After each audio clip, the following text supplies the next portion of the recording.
Is the president running for re-election? The president, as you know, has been asked that question many times, and he has answered it.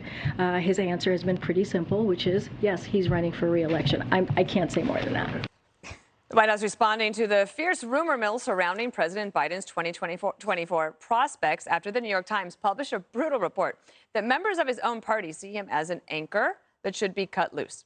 The Times interviewing more than 50 Democratic officials, and some are doubting the president's ability to rescue the party from a potential midterm blowout, citing his age and other issues. A current DNC member summing it up this way, quote, "To say our country was on the right track would flagrantly depart from reality. Biden should announce his intent not to seek re-election in 24, right after the midterms." Oh, that's my prediction date, right, Jesse? Oh, it is. All right, President Biden getting no mercy from younger members of his party. Listen to what Alexandria Ocasio-Cortez has to say about a second term. He is saying he's going to run again in 2024. Will you support him? If the president has a vision, and that's something certainly we're all willing to entertain and examine when the time comes. That's not a yes. Yeah, I think we should endorse when we get to it. Democrats set on dumping President Biden can point to a laundry list of reasons. National gas prices have skyrocketed to over $5 a gallon. Americans are feeling the impact of inflation hitting on everything from shelter to medical care. And some in the media fear it's just too late for things to turn around. You've seen him change his tone a little bit when talking about inflation. Because at the beginning, a lot of Democrats were saying, hey, look, the economy, it's doing great. It's the best in, record number of years. And people weren't feeling that. People were saying, why are you telling me it's good when all these prices are going up? So you are starting to see Democrats shift the messaging a little bit to talk more about and have that empathy. But whether that is a little too late, we're still a couple months away, but it could be a little too late for a lot of these people who are saying, we need help now. All right, you can see how this is going to go, Jesse. Yeah. The New York Times writes a piece like this, and there will be 10 more pieces like that in other media before next Sunday. So this story is going to last for a while. The difference is it's not Republicans saying Biden shouldn't run again. Now the calls are coming from inside the House. Well, I don't know why it took so long for Democrats to figure out Joe couldn't cut it. I mean, but you have Afghanistan, gas prices, inflation. He missed 2 surges, Omicron and Delta. Didn't get Build Back Better passed. I mean, I know the guy couldn't cut it when he tripped up the steps 3 times. And now the Democrats, according to the Times, are saying, oh, we're so concerned about Biden not being able to rescue the Democrats. How about being able to rescue the country? Notice they're so concerned about their hold on power, not how well the country's doing. And it's pretty lame for the Democrats to point their fingers at Joe Biden. This is everything the Democrats campaigned on. They campaigned on getting rid of fossil fuels. They campaigned on opening up the border.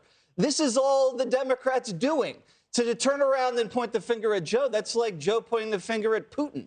It's what they campaigned on. And if they hadn't, look what they would have done with the $6 trillion more. If they had had their way, they would have taken away our rifles. Think about how worse it could have gotten.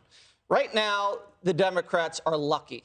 And AOC is coming out. She reminds me of the girl at prom. You ask a girl to prom, and she goes, yeah. He's got a nice personality. I'm more focused on finals right now. She was waiting for a better offer. Right. When it gets closer to prom, maybe we'll take a look at it. But notice her language. She goes, we'll take a look at it.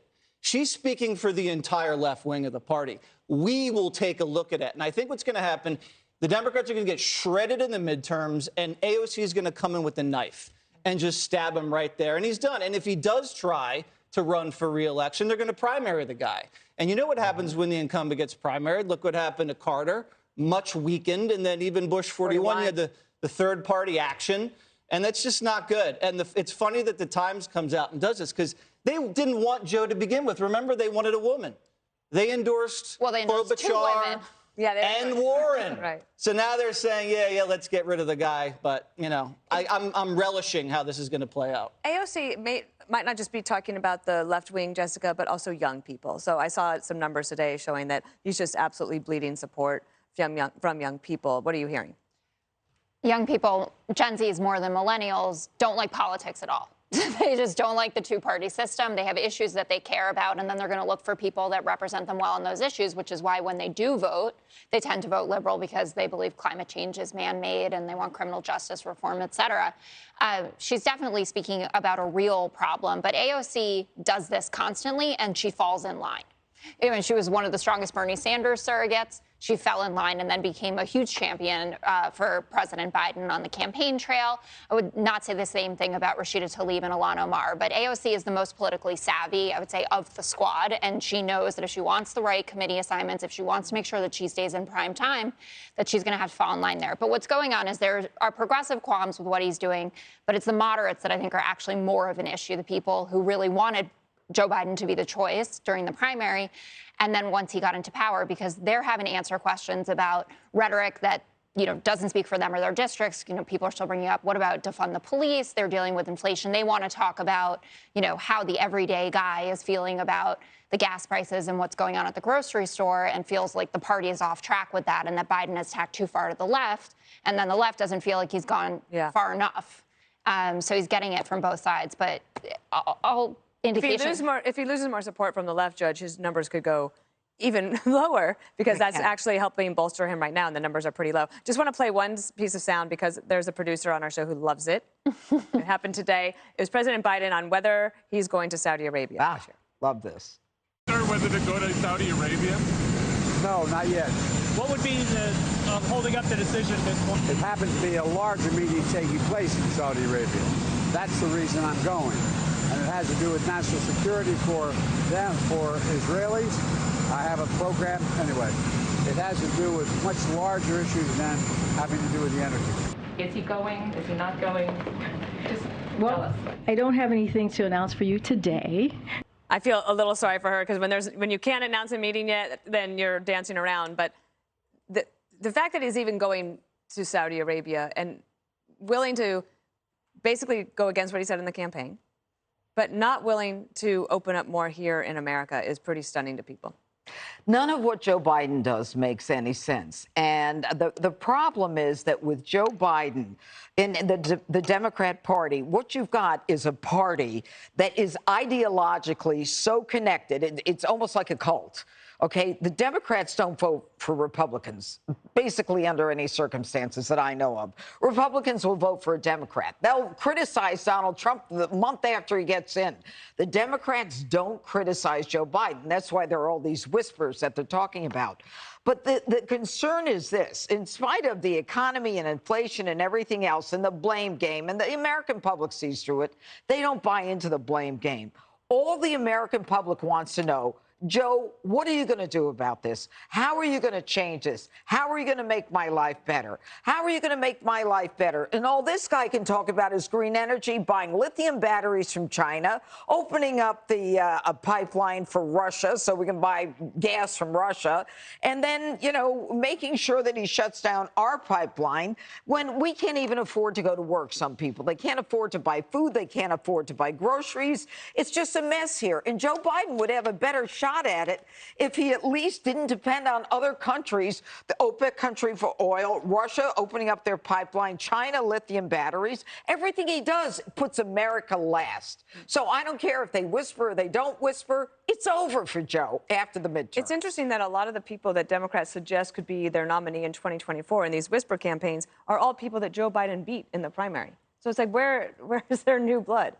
There is no new blood. That's the problem, is they don't have a bench to turn to. They certainly don't have a vice president to turn to in this particular context.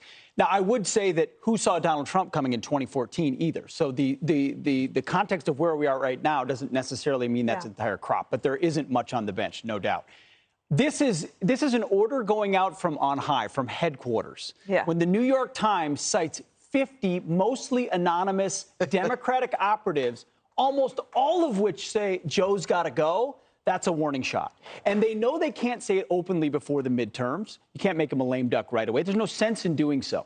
This is the preparatory fires for the inevitable political long knives that will come out after they get crushed in the midterms. They know they need a dynamic candidate based on the crop the Republicans have. I would say the one variable to consider is the Trump factor, because what Biden has said is, I'm the guy to run against Trump should there be a rematch in 2024. And him and his team may attempt to try to make that argument. I'm not saying it's the right argument. Yeah. That would be the only rationale they would attempt to make. Do not minimize the extent to which former Obama officials who are there in that White House don't want to lose their catbird seat of power there as well. So I don't think he goes easily, but the clear signs amongst those who want to win elections are it's time to turn the page. I love the Cat Birdseed imagery. That's one of my favorite words of the day. That, and earlier today, Hemmer said he was splendid. So, that, I mean, I'm having a pretty good word day. Underused word, yes. I am. All right. Hi, everyone. I'm Brian Kilmeade. I want you to do me a favor. I want you to click to subscribe to the Fox News YouTube page. This is the only way that I know for sure that you're not going to miss any great commentary, any great news bites, any great interviews coming your way on Fox. You can get it all here on YouTube. So subscribe right now.